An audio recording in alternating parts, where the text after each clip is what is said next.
Il s'agit d'un beau retour.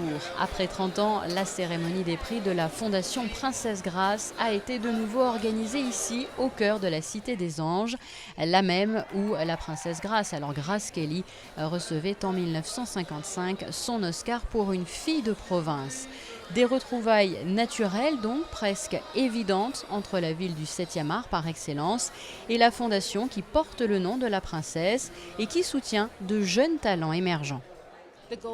Les objectifs de la Fondation sont de soutenir des artistes ici, aux États-Unis, dans des domaines aussi variés que le cinéma, le théâtre ou encore la danse, les aider quand ils sont scolarisés, les aider aussi lorsqu'ils sont étudiants, finalement jusqu'au diplôme, et puis nous les suivons jusqu'à ce qu'ils intègrent des compagnies par exemple, jusqu'au début de leur carrière.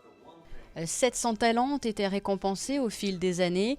Pour cette édition 2014, les lauréats ont été nombreux à recevoir leur prix dans le cadre prestigieux du Beverly Wilshire Hotel, en présence de personnalités tout aussi prestigieuses, leurs Altesses Sérénissimes, le prince Albert II et la princesse Charlène, Jerry Bruckheimer ou encore Geena Davis. Parmi les lauréats, une vingtaine de jeunes artistes issus entre autres de l'American Theatre Company, de l'université new-yorkaise, de l'Institut national du flamenco ou encore du Pacific Northwest College of Art.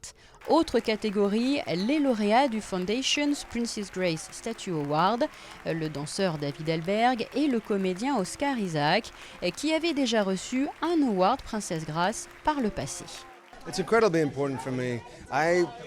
Cette récompense est de nouveau très importante. La Fondation m'a vraiment aidé quand j'en avais besoin.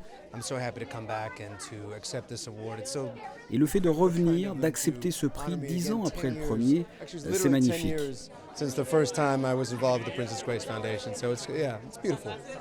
Mais la Fondation récompense également des talents pour la richesse de leur carrière et leur contribution au monde des arts, à l'image de George Lucas il y a quelques années. Cette fois-ci, le prix Prince Rainier III a été décerné à Dick Van Dyke, connu notamment pour ses prestations dans Mary Poppins, Chitty Chitty Bang Bang et Dick Tracy. Dick Van Dyke, un homme forcément heureux et qui le prouve en dansant. J'ai un award, vous savez, je ne savais pas que j'allais en recevoir un. Je n'ai rien su de l'organisation. La Fondation soutient beaucoup les jeunes, mais aussi du côté de Downtown. Il faut les aider dans tout le pays.